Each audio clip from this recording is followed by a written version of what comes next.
자, 인생을 망치는 네 가지 못된 마음, 오늘 갈택이어라는 제목 말씀을 드립니다. 이틀 전에 신문에 난 기사 하나 소개합니다. 올 1월 30일에 일본 삿포로의 어느 쓰레기 시설하는 곳에, 쓰레기를 처리한 그런 시설 처리장이죠. 거기에서 1,000만 엔 현금 다발이 발견되었습니다. 1,000만 엔은 9,660만 원인가 지금 그 정도 된다고 합니다. 큰 돈입니다. 그러니까 현금 뭉치가 쓰레기 처리하는 그곳에서 발견이 된 것입니다. 그러니까 직원이 쓰레기를 분리하다가 그 돈 뭉치를 발견하고 경찰에 갖다 준 것입니다. 자, 경찰은 이 돈 주인을 찾고자 하고 있는데 삿포로에서 13명이 그건 내 돈입니다 하고 주장을 하였습니다. 자, 어떤 사람은 신문에 그 돈을 싸고 가다가 잃어버렸습니다, 이런 이야기하고요. 어떤 사람은 우리 부모님이 치매를 앓고 있는데 부모님이 그 돈을 그냥 버려버렸습니다, 이런 이야기했습니다. 경찰이 들으니까요, 전혀 신빙성이 없었습니다. 13명이 그 돈 주인이 아니라고 경찰은 여긴 것입니다. 그래서 지금도 주인을 찾고 있답니다. 제가 기사를 보면서 이런 생각했습니다. 사람들이 탐욕을 부리지 않으면 이 돈 주인을 쉽게 찾을 수 있을 텐데, 그런 생각했습니다. 이 돈 주인도 이건 내 돈입니다라고 할 때 이거 입증하기가 쉽지 않을 것 같습니다. 그래서 돈 주인도 자기 돈이라고 하면요, 의심을 받을 것 같습니다. 여러분, 탐욕이 무엇입니까? 탐욕은 과도한 욕심입니다. 이것이 탐욕입니다. 과도한, 즉 만족이 없는 상태가 탐욕입니다. 여러분, 오늘 본문이 바로 그 말씀입니다. 스올과 아바도는 만족함이 없고 사람의 눈도 만족함이 없느니라. 이 스올과 아바도는 죽은 사람이 거하는 곳입니다. 죽은 사람이 거하는 곳에 만족함이 없다, 이 표현은 자리가 넉넉하다는 것입니다. 아무리 많은 사람이 죽어도 죽은 사람들이 가는 곳은 자리가 너무 넉넉하다, 여유가 많다는 이야기죠. 이건 뭘 이야기하느냐? 사람의 탐욕이, 사람의 욕심이 끝이 없다는 것입니다. 사람들의 만족이 없다, 이 표현을 하는 것이 바로 오늘 본문의 말씀입니다. 사람이 이 탐욕을 가지게 되면요, 만족을 하지 않습니다. 만족을 할 수가 없습니다. 그래서 이 탐욕은 결국 자신의 삶을 망칩니다. 자, 오늘 설교 제목이 갈택이어입니다. 갈택이어. 이 갈택이어라는 말은 물고기를 잡기 위해서 연못에 물을 다 말린다는 의미입니다. 물고기 잡기 위해서 연못을 말린다. 지금 당장은 좋습니다. 당장은 물고기를 잡아서 좋은데 연못에 물을 말리면 어떻게 됩니까? 연못의 물은 농사로도 써야 되고 또 이후로도 계속해서 물은 거기에 있어야 됩니다. 지금 당장 욕심을 채우기 위해서 연못을 물을 말리고 나니까 앞으로가 문제가 된다, 이런 표현입니다. 이게 어리석다는 거죠. 삶의 지금 당장은 뭔가 가질 수 있지만 앞으로 미래의 삶을 망치는 것이, 이것이 바로 탐욕이라, 이런 표현입니다. 여러분, 성경에서 하나님 우리에게 이 탐욕을 경고하십니다. 왜 탐욕이 문제가 되는가를 말씀하고 이 탐욕을 어떻게 이길 수 있는가, 극복할 수 있는가도 말씀합니다. 자, 먼저 첫 번째입니다. 탐욕은 우리가 원하는 미래를 만들어주지 못한다. 이 탐욕의 문제는 내가 원하는 미래를 결코 탐욕이 만들어주지 못한다는 것입니다. 예수님께서 이 탐욕, 탐심에 관해서 말씀을 여러 번 하셨는데 그 중에 유명한 말씀이 누가복음 12장에 나오는 말씀입니다.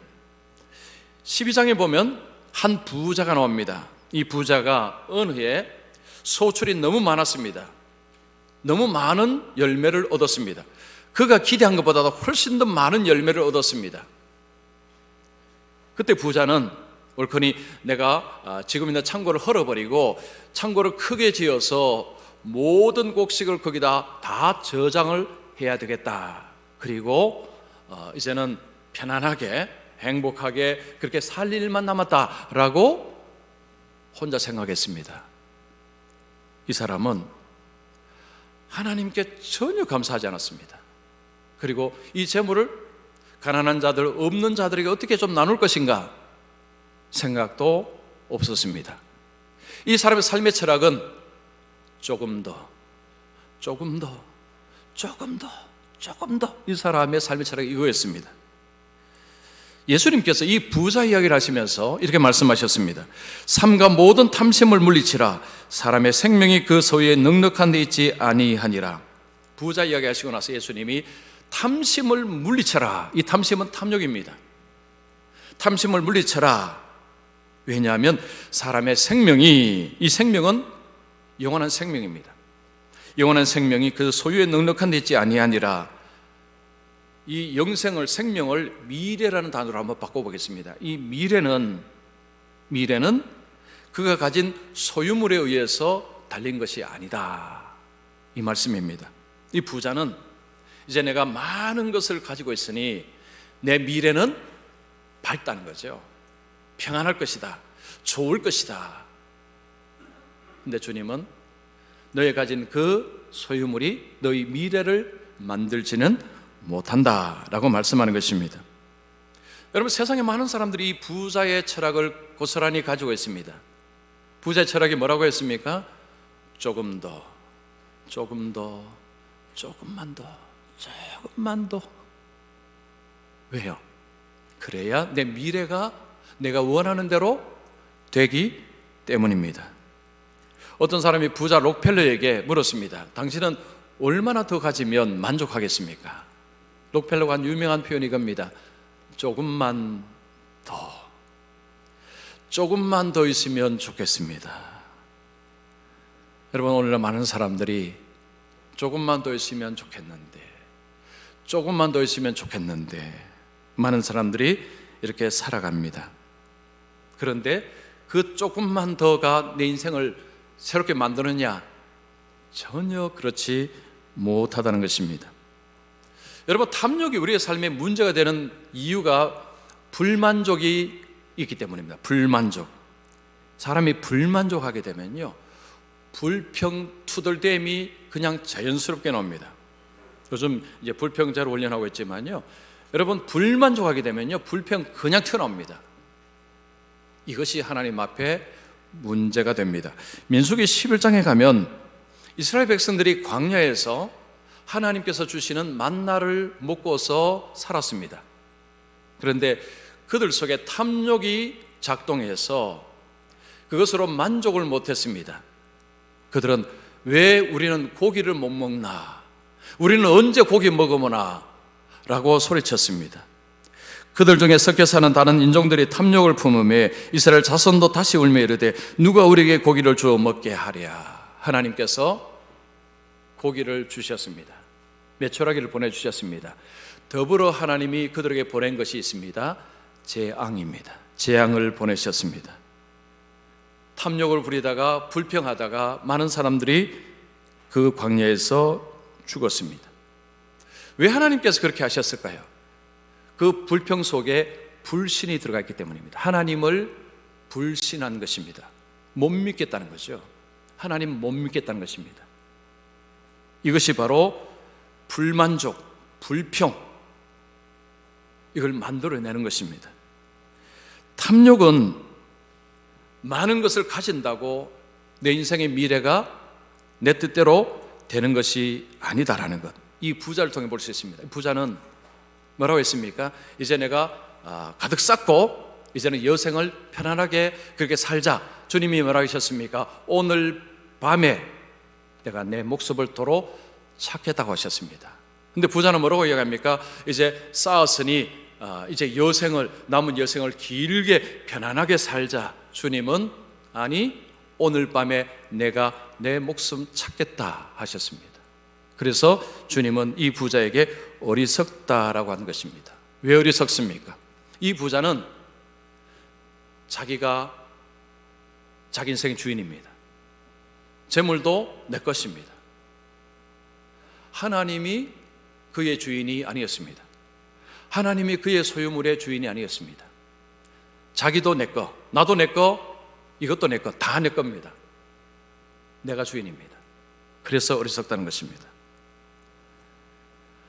하나님이 주인 되심을 인정하지 아니하는 곳에 탐욕이 들어가서 작동을 할 수 있습니다.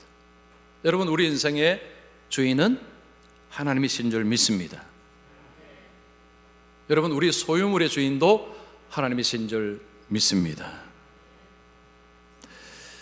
여러분, 우리가 예수를 믿어도요, 이 탐욕이라는 문제는 이게 남의 문제가 아닙니다. 우리의 문제가 될 수 있습니다. 어느 부흥회가 열렸습니다. 이제 부흥회 때 목사님이 이제 설교를 하시면서 이렇게 설교합니다. 어느 교회에 가난한 성도가 있었습니다. 이 성도가 하나님 앞에 이렇게 기도했습니다. 하나님, 우리 교회에서 11조 제일 많이 드릴 수 있게 복을 주시옵소서. 하나님께서 그 사람에게 복을 주셔서 그 교회에서 11조를 가장 많이 하게 되었습니다. 여러분, 하나님을 째째하게 만들지 마십시오. 통 크게 기도하셔야 됩니다. 여러분, 자녀를 위해서 기도하실 때 내 자녀가 우리 교회에서 11조를 가장 많이 드리게 하여 주시옵소서. 교인들이 아멘, 아멘 하겠습니다. 여러분, 아멘 하고 싶으시죠?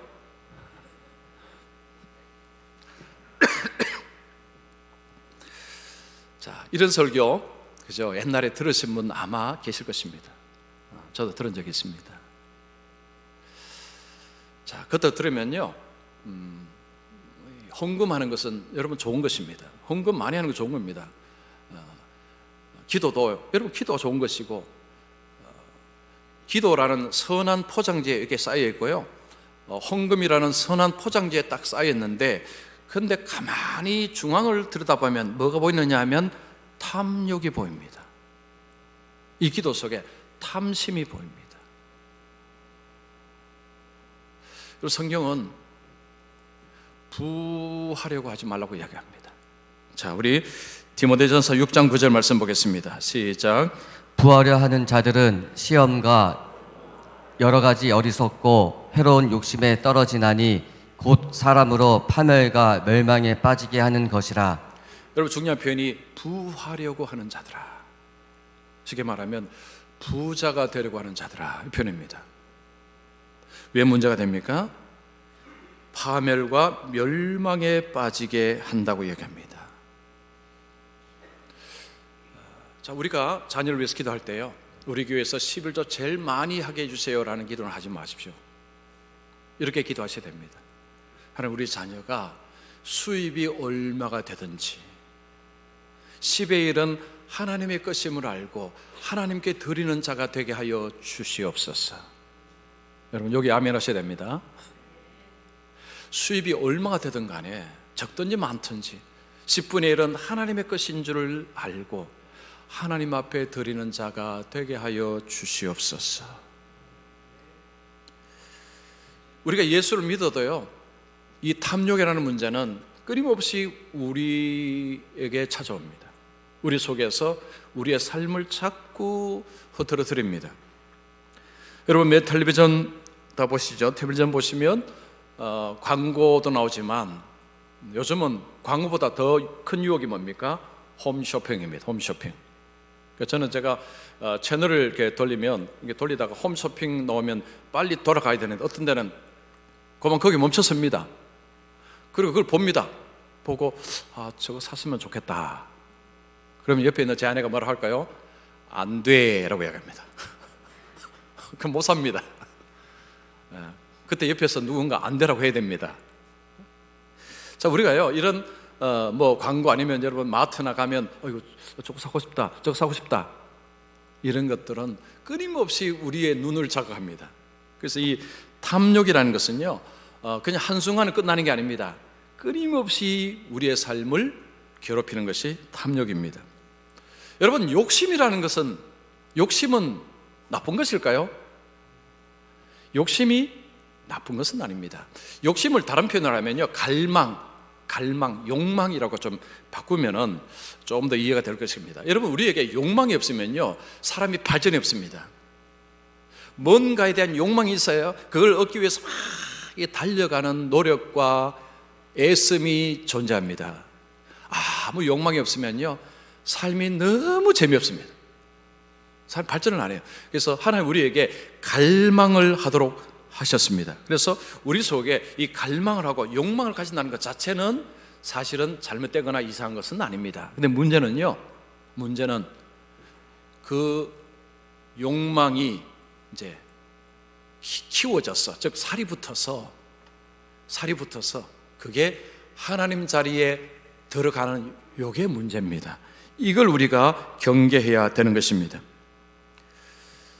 이 탐욕이라는 것이 우리의 마음속에서 작동을 하기 시작하면 우리를 탐욕의 노예로 만들어 버립니다.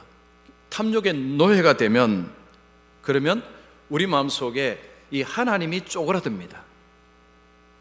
하나님이 잘 안 보입니다. 쪼그라들게 됩니다. 그래서 우리가 평생에 걸쳐서 이 탐욕하고는 전쟁을 치러야 됩니다. 그냥 한두 번이 아니고요, 계속 해야 됩니다. 자, 지금 우리 성도님들 삶 속에 이 탐욕이 작동하고 있다는 것, 이것 좀 어떻게 하면 알 수 있을까요? 자, 방법이 하나가 있습니다. 나에게 뭐만 있으면 정말 좋을 텐데, 나에게 땡땡만 있으면 너무 행복할 텐데, 나에게 땡땡만 있으면 너무 만족할 텐데, 그 땡땡이 무엇입니까? 이게 없어서 너무 불행해, 이게 없어서 너무 힘들어, 이것만 있으면 내 인생 정말 좋을 텐데 하는 그 땡땡. 여러분, 그게 뭡니까? 그게 요거를 보시면 내 속에 이 탐욕이 웅크리고 있는지를 알 수가 있습니다. 하나님이 들어가야 할 자리에 다른 것이 들어가 있으면 그게 지금 내 삶을 움직이는 탐욕의 대상이라는 것입니다. 자, 두 번째입니다. 필요를 채우신다는 하나님의 약속을 믿을 때 탐욕에서 해방된다. 자, 무슨 이야기일까 한번 들어보십시오. 자, 탐욕이 우리의 삶을 망치는데 가장 근본의 이유가 뭐겠습니까? 탐욕은 우리를 하나님께로부터 떼어놓습니다. 하나님께로부터 떠나도록 만드는 것이 이 탐욕이 우리 속에서 행하는 일입니다. 마태복음 19장에 가면 어느 부자 청년이 예수님께서 이런 질문을 합니다. 예수님, 무슨 선한 일을 해야 내가 영생을 얻을 수 있습니까? 이 부자 청년은 재물이 많은데 영생에 대해서 지대한 관심을 가지고 있었습니다. 예수님께 묻습니다. 예수님, 무슨 선한 일을 하면 내가 영생을 얻을 수 있겠습니까? 자, 이 부자 청년은요, 선한 일을 해야 영생을 얻을 수 있다고 생각하는데, 근데 어떤 선한 일을 해야 되는지는 그도 몰랐습니다. 그래서 예수님께 물은 것입니다. 예수님이 뭐라고 하셨습니까? 계명을 지켰느냐? 살인하지 말라, 간음하지 말라, 도둑질하지 말라, 이런 계명들을 지켰느냐 물었습니다. 부자 청년이 대답합니다. 어릴 때부터 다 지켰습니다. 이 부자 청년은 깨끗하게 산 사람으로 보입니다.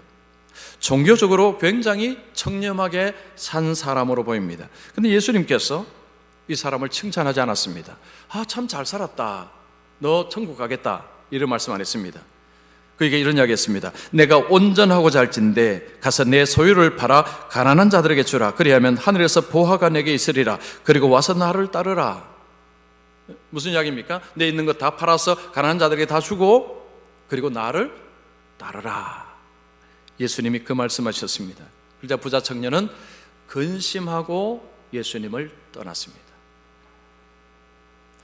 그는 근심하며 예수님을 떠났습니다. 예수님을 따르지 않았습니다. 예수님께서는 그에게 이런 도전을 한 것입니다. 너의 삶의 주인은 누구냐? 재물이냐? 하나님이냐? 이것을 물으신 것입니다. 그런데 예수님이 이 말씀에 대한 그의 답변을 보면 그의 삶의 주인은 하나님은 아닌 것으로 보입니다. 재물이 하나님 자리에 앉아 있습니다. 그에게 재물은 목적이었습니다. 재물은 수단이 아니었습니다. 여러분, 우리에게 재물은 수단이지 목적이 아닙니다. 어떤 사람에게는 재물이 목적이 되는 사람이 있습니다. 그 삶의 특징이 뭘까요? 그 목적이 나의 삶을 움직입니다. 목적이 내 삶을 이리 가라 저리 가라 조종합니다. 그러면 거기 따라 순종합니다. 이것이 바로 목적이 돈이 되는 것입니다. 이 사람은 자기 돈을 떼어준다는 것은 자기 전부를 준다고 생각을 한 것 같습니다. 부자 청년은 이 재물을 놓고서는 주님을 못 따르겠다는 것이죠. 즉, 그 재물이 주님을 따르는 길을 막은 것입니다. 탐욕이 그 길을 막았습니다. 탐욕은 우리에게 이런 일을 합니다. 하나님께로 가는 것을 주저하게 만듭니다. 아니, 적극적으로 하나님을 떠나게 만드는 것이 탐욕이기도 합니다. 탐욕이 우리 속에 있으면요, 하나님이 쪼그라듭니다. 하나님이 밀려납니다. 그래서 바울은 탐욕을 우상숭배라고 불렀습니다. 탐욕은 우상숭배입니다. 탐욕이 작동하면 하나님이 쪼그라들고 하나님이 밀려납니다. 자, 그러면 이 탐욕이라는 게 사로잡히지 않고 하나님을 온전히 섬기기 위해서 그러면 어떻게 해야 되는가? 자, 우리 잘 아는 말씀 마태복음 6장 33절 말씀 같이 읽겠습니다. 시작.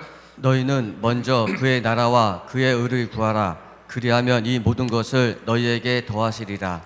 자, 여러분이 이 말씀 들으면 어떻습니까? 아, 정말 그래. 이 말씀 맞아. 이런 생각 되십니까? 아니면 참 잘하는 말씀이고 내가 좋아하는 말씀이기는 한데 현실성은 없는 것 같아. 혹시 이런 생각 들지 않습니까? 여러분, 이 말씀에 오늘 주의를 한번 기울여 보십시오. 자, 다시 보시면 너희는 먼저라는 것은 삶의 우선순위 앞에, 중간에, 앞에, 먼저 하나님 나라와 그의 의를 구하라는 것입니다. 이것은 영원한 하나님의 나라, 하나님의 나라의 가치를 앞에 두고 소망을 두고 살라는 말씀입니다. 자, 그 다음, 그리하면 이 모든 것을 너희에게 더하시리라. 이 모든 게 뭘까요? 그 성경을 앞에 보면 너희는 무엇을 먹을까, 무엇을 마실까, 무엇을 입을까 염려하지 말라, 그 말씀 나옵니다. 이 모든 것은 우리에게 삶에 필요한 것들을 하나님께서 채워주신다는 약속입니다. 자, 이 말씀 좀 더 제가 세부적으로 말씀드리면요, 여러분, 우리가 욕망 이런 것하고 필요하고 이거 우리 굉장히 혼돈합니다. 욕망하고 필요는 다릅니다. 욕망은요, 내가 원하는 겁니다. 이 옷 내가 정말 원해. 그런데 막상 사고는 잘 안 입습니다. 즉, 이거 필요한 게 아닙니다. 그냥 내가 원하는 것일 뿐입니다. 자, 여러분 집에 그죠? 원해서 샀는데 사고 나서 안 쓰는 물건 몇 개나 될까요? 엄청나 많겠죠? 많습니다. 쉽게 말해서 서랍을 한번 열어봐요. 서랍. 여러분, 제 담임 목사실을 제 서랍 열면요, 그거 보면 안 쓰는 거 그 수두룩하게 있습니다. 그 살 때는 이게 필요한 것 같아 샀는데, 그리고 그냥 그 서랍에 들어가서는 안 나옵니다. 이건 필요한 것이 아닙니다. 내가 원했던 것 뿐입니다. 즉, 욕망의 물건일 뿐입니다. 우리의 삶에는요, 이런 것들이 정말 많습니다. 처음에는 이게 필요하다고 샀는데 막상 안 씁니다. 요즘 그 정리 전문가들이 인기가 있습니다. 뭐 방을 정리해주고 사무실 정리해주고 이런 정리하는 분들이 여러 가지 이제 조언을 합니다. 그 중에 이런 조언이 있습니다. 6개월을 쓰지 않으면 버리십시오. 그러니까 6개월 동안 안 썼다, 그러면 무조건 버리라는 것입니다. 자, 여러분, 6개월 안 쓰면 버리십니까? 안 버리십니까? 절대 안 버리시죠. 언젠가는 쓸 것 같아서 남겨둡니다. 옷은 한 2년을 이렇게 보라는 것입니다. 2년 동안 안 입었다, 그러면 버리라는 거죠. 여러분, 그러면 2년 안 입으면 버리십니까? 안 버리십니다. 언젠가는 입을 것 같아서 그냥 쌓아두는 것입니다. 자, 이런 식으로 이걸 버리지 못해서 쌓아두면 어떤 일이 벌어질까요? 계속 쌓이면요, 삶이 복잡해집니다. 그러면 나중에 그거 어디 있더라? 없어요. 못 찾아요. 그러다가 이제 집안 대청소를 하다 보면 어이구, 이게 여기 있었구나. 그 제가 저도 뭐 청소를 이렇게 잘 안 합니다. 잘 못 합니다. 그러다가 이제 이래서는 안 되겠다 했죠. 와장창 이제 청소하면요, 이게 여기 있었네. 나중에는 그거 또 샀어요. 눈에 안 보이니까 없다고 생각했는데 나중에 보니까 그 안에 들어 있었습니다. 이게 우리가 어떤 욕망의 대상하고 필요의 대상을 구분을 못하고 이렇게 살다 보면요, 어떤 일이 벌어지냐면 이 모든 것을 더하시려 할 때 이 모든 것이 내 욕망까지도 생각하는 것입니다. 그러면 이 말씀을 볼 때 내가 원하는 거 하나님이 다 안 들어주시는데 이 말씀은 좋은 말씀인데 현실성은 없어, 이렇게 되는 것입니다. 여러분, 이 말씀을 그렇게 보시면 안 됩니다. 내가 욕망하는 걸 다 채워준다는 말씀이 아니라 내 삶의 필요를 하나님께서 공급해 주신다는 약속이 마태복음 6장 33절의 말씀입니다. 자, 좀 더 제가 이해를 쉽게 드리기 위해서 제 이야기 하나 하겠습니다. 이미 한 적이 있는데 할까 말까 고민하다가 하기로 했습니다. 제가 젊을 때부터 오랫동안 기도한 기도 제목 중에 하나가 살찌는 것이었습니다. 이제 아시는 분 아시죠? 제가 20대, 30대의 몸무게가 59, 60kg. 제 키가 177 정도 됩니다. 177에 59, 60. 아주 불쌍하게 보입니다. 그래서요, 젊을 때, 제 앞에서는 그렇게 이야기하지 않지만, 그런 이야기 참 많이 들었습니다. 불쌍해 보인다. 없어 보인다.